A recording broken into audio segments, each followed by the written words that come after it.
देखिए, भगवान के साथ हम ज़बरदस्ती नहीं कर सकते कि वो हमारे सामने प्रकट हों, अपितु हम उनके नित्य सेवक हैं और हमारा स्वरूप है कि हम उनकी सेवा करें। और सेवा का उद्देश्य होता है कि हम जैसे वो व्यक्ति प्रसन्न हो जाए वैसे कार्य करने को सेवा कहा जाता है। और उसमें दो बातें बहुत महत्वपूर्ण हैं, यथा कालम यथा कामम, जैसा समय हो और जैसे उस व्यक्ति की इच्छा हो उसके अनुसार सेवा करने से व्यक्ति को माना जाएगा कि हमने उसकी सेवा करी।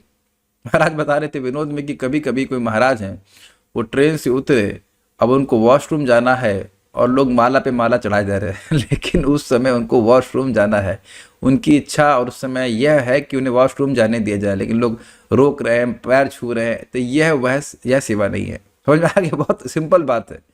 मान लीजिए किसी ने कोई भूखा साधु, तो आपने भोजन कराया, सेवा हो गई, अब वो पेट भर गया, उसके बाद अब एक भी रोटी देंगे तो वह दुखी हो जाएगा। ये समझ में आ गया? सेवा यथाकाल, क्या समय चल रहा है, क्या काम चल रहा है। तो अब बिल्कुल आप स्पष्ट समझ सकते हैं कि मैं क्या कहूँगा। इस समय चल रहा है कलयुग, तो कोई व्यक्ति कहे कि हम भगवान को ध्यान करके संतुष्ट करेंगे, तो ना। हम भगवान के लिए यज्ञ करेंगे, आहुति देंगे, संतुष्ट कर लेंगे, ना।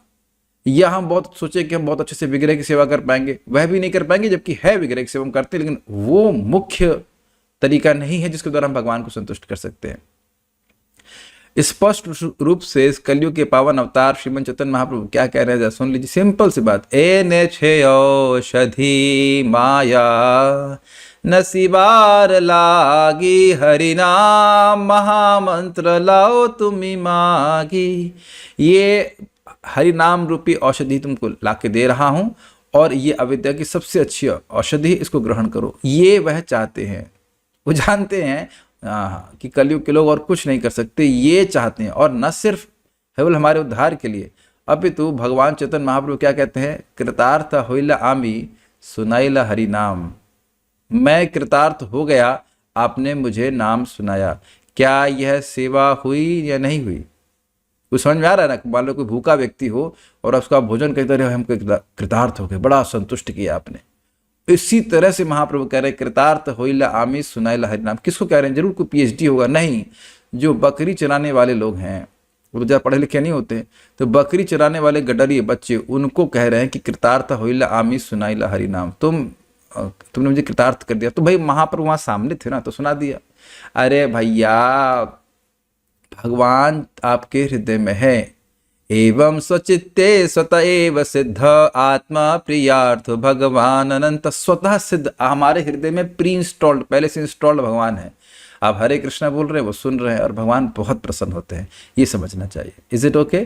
तो कलयुग में किस तरह से भगवान संतुष्ट होंगे? भगवान के नाम का उच्चारण करके। Best means of spiritual realisation is chanting the holy name of the lord. सबसे इंपॉर्टेंट बात है, इंपॉर्टेंट बात है कि तो अच्छा मैं समझ रहा हूं, मैं कलयुग में कुछ लोग नहीं कर सकते हैं और इसलिए सर्वश्रेष्ठ है ना?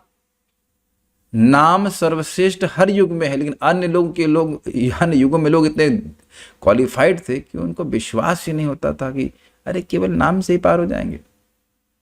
तो ध्रुव महाराज भी भगवान का नाम उच्चारण किए। तो इसलिए इंपॉर्टेंट बात समझने के प्रयास करना चाहिए। ये समय चल रहा है कलयुग का, और इसमें हम भगवान को पूर्णतः संतुष्ट कर सकते हैं, नम्रता से भगवान का नाम उच्चारण करके। भगवान, हम तो कलयुग के जीव हैं, हम क्या कर सकते हैं? केवल आपका नाम उच्चारण कर सकते हैं, आप संतुष्ट हो जाएं। This is very simple. एक बात मैं और कहूंगा, महाराज का मैं प्रवचन सुन रहा था, तो महाराज कहते थे, देखिए भक्ति का मतलब है जो कुछ भी हमारे पास है उसको सबसे अच्छी तरह से भगवान को देने का प्रयास करना। तो भगवान का विग्रह भगवान के नाम के रूप में है, और एक एक सिलेबल को ठीक से बोलना। Is it okay? ये हमारी सेवा है। परम पूज्य गोपाल कृष्ण महाराज इस अपनी व्यास पूजा में बोल रहे थे, 16 माला का जप आप अच्छे से करिए। क्यों केशव सखा प्रभु? गलत तो नहीं बोल रहे हैं, याद है ना? और मैं समझता हूँ महाराज हर व्यास पूजा में यही बोलते होंगे कि यही सबसे इंपॉर्टेंट सेवा है। कभी कभी लोग समझ नहीं पाते गुरु महाराज को कैसे प्रसन्न करें। ऐसे समझ लीजिए गुरु महाराज सामने बैठे हैं, अब कैसे जप करोगे? सामने बैठे हुए हैं। और ध्यान दीजिएगा, सामने नहीं बैठे ऐसे मत सोचिए। चैत्य गुरु के रूप में हृदय में है, गुरु जी ने बोला है, वो आप अंदर जो परमात्मा है वो बैठेगी, देखिए कैसे कर रहा है वो। ऐसे मानिए कि गुरुजी सामने बैठे, तब कैसे करोगे? अरे कम से कम ढोंग तो अच्छा करें कि लग रहा है कि बड़े से माला करें। समझ गए?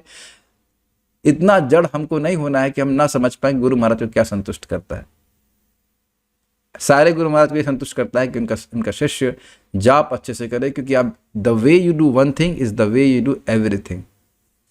तो बहुत अच्छी बात है, काल बढ़िया चल रहा है, इजी है, भगवान का नाम उच्चारण करिए, कम से कम उच्चारण तो ठीक से करिए, उच्चारण करिए, सुनने का प्रयास कीजिए। So will chant Hare Krishna. Thank you. एक बात मैं और कहना चाह रहा था, कभी कभी हम कोई वस्तु ग्रहण करते हैं जिसके बारे में कुछ भी नहीं पता होता, और तब भी वह कार्य करती है। मैं खाली याद दिला रहा हूं इस बात को आपको। कुछ भी ना पता हो उस सब्जी के बारे में, उस जूस के बारे में, किसी भी चीज़ के बारे में, और फिर भी वह कार्य करती। मैं रिपीट कर रहा हूँ, फिर भी। तो इसीलिए नाम की महिमा कुछ ना जानते हो, फिर भी वह कार्य करता है।